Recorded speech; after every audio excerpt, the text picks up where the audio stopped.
goal of our project is to recreate the Lascaux caves and the paintings inside.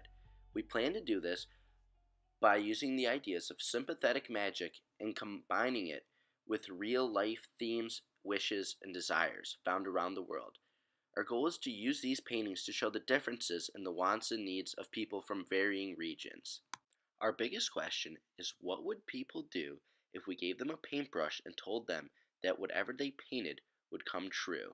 Before we can introduce our new rendition, we must first go over the elements that made up the actual Lascaux paintings, being the area and region of Lascaux and the cavemen who are the artists of these beautiful works.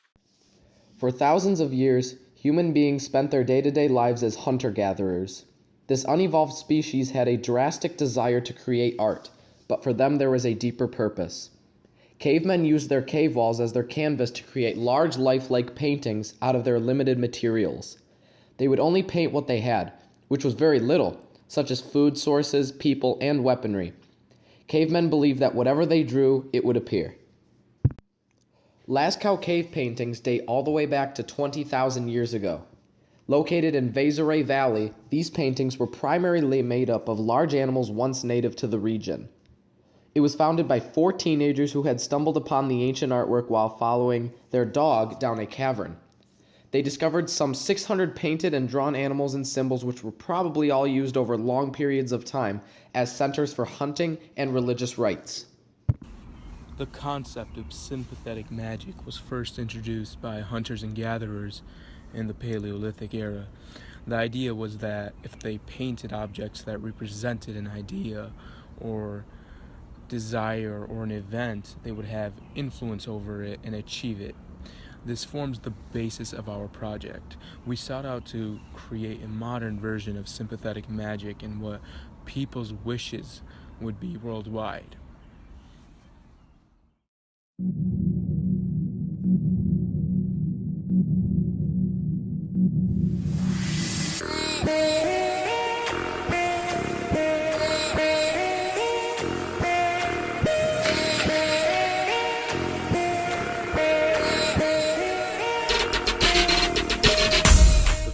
Material we used for the cave was the top of a container.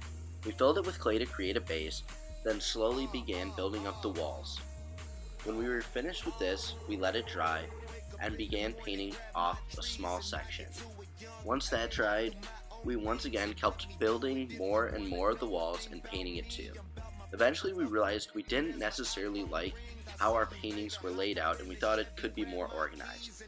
In order to do this, we had to put down a small layer of clay in front of and over the paintings we had already created, and then redo them. Following this, we decided to make it as accurate to the paintings in Lascaux as we could by making the clay cave even better. To do this, we added grass in the front because Lascaux is in a very grassy, meadowy area, and we also grabbed some sticks and put them down in the front to represent the fire that the cavemen would use to create the beautiful images and give them the light. Our cave is designed to be laid out like a globe, with the leftmost half supposed to be representing the Americas with the college logos and trees, whereas the other half on the right, containing the house and thermometers, is supposed to represent Africa, Europe, and Asia. The 2 bottom left corners are supposed to represent 2 problems that humans bring upon ourselves that we feel can be fixed, but due to ignorance might not be. The image found in the bottom left corner depicts 2 people of differing colors shaking hands. This is supposed to show a wish to end racism. Although racism is a mental and psychological problem, we feel that if people put their biases and ignorance behind them, that it could be lessened, making the world a much, much better place. The same note of psychological problems, in the bottom right corner, we drew the 2 gender logos with an equal sign, depicting our wish and the wish of many, many others to try and end sexism. Without these 2 problems, society could continue advancing in a more safe, reasonable, and fair way.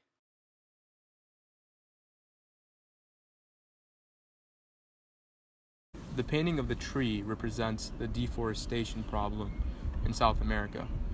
This leads to pollution, decrease in flora and fauna, decrease in biodiversity, and sole dependence on agriculture as a source of economic prosperity. In the United States, education is very commonly taken advantage of by children and teenagers. In other third world countries, such as those in South America and Central America, education is not what it is here and is definitely lacking. The half sun pictured above the pencil is supposed to show the brightness and creativity that comes when people are introduced to new concepts and are able to continue learning and advancing themselves, something that would definitely be desired in lesser wealthy countries.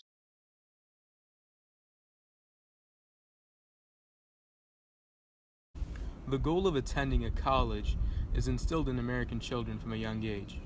This aspiration is represented by the college logos.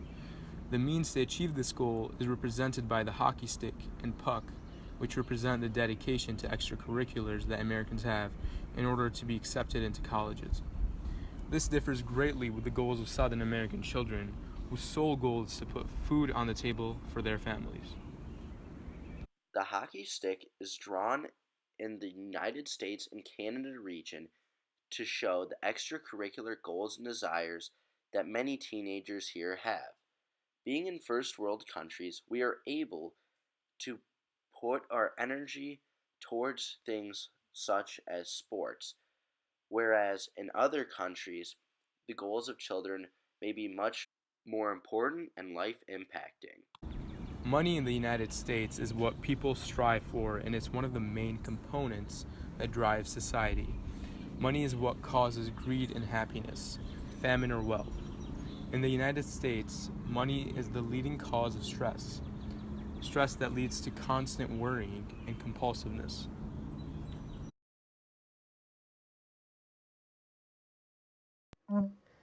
AIDS kills around 6,000 people per day in Africa alone, making up 3/4 of all global deaths by AIDS.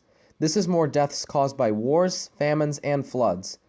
So to show this, we drew a thermometer, as African citizens would need the necessary medical devices to cure and prevent disease. Around 1.1 billion people around the world have inadequate access to sanitary water. This problem exists in several regions globally, but was placed in Africa on our cave because we feel it is the largest problem here. According to worldhunger.org, over 500 million people living in sub-Saharan Africa are without food and go hungry each and every day. If you ask us, we believe that if these people had a chance to make a wish through sympathetic magic, they would hope for a new way to make food or to have a better source of their own. While the continent of Africa may seem to have it bad enough with their very great food shortage, it gets even worse when it comes to water. 115 people in Africa die every hour from diseases linked to poor sanitation in their water supply. About 66% of Africa is arid or semi-arid, which means they live in an area where it's hard to receive clean water. Because of this, African people would be very likely to wish and hope for a cleaner source of water. Within the last century, tensions have been running extremely high in the Middle East. While our logo of a gun with a line through it depicting anti-war efforts is drawn in the Middle East, it applies all across the globe. We chose to draw it here because of the modern-day problems we hear on the news regarding ISIS, Syria, and other Middle Eastern affairs. If the citizens in war-torn countries were given a chance to make a wish through sympathetic magic, we know they'd want to end the war. Another problem that comes into play with the times of war is the lack of sense of home that comes with it. 5 million Syrians are refugees. Did you know that? And 6.3 million people are displaced within Syria. Half of those affected are children. By being removed from their households, these children do not get a sense of homelessness. We depicted their lack of homeship by painting a house in the Middle East.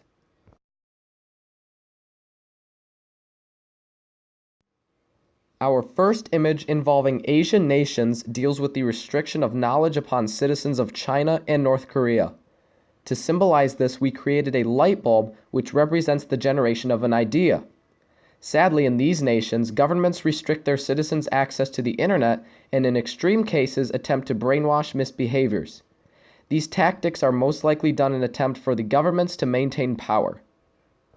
Although it may be hard to tell, the gray tube with black fumes coming out of it is designed to show a safer way to create products.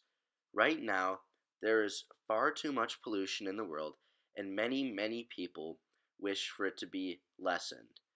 We drew it in the China-India region because we know the health effects that are happening in this area because of this overpollution and the smog that comes with it. The painting of the power button represents the power hungriness of the United States. What we think, our view on material possessions, the metaphysical, and our view on people of different backgrounds is constructed by media, a powerful tool that leads to conformity. Power is a natural human desire that everyone strives for in their own way. It is shown on the cave near North Korea because that is where we believe power is most commonly misused. Through these images, we hope we were able to map out on a cave the problems that are going on in the world and the difference between wishes of varying people from varying regions.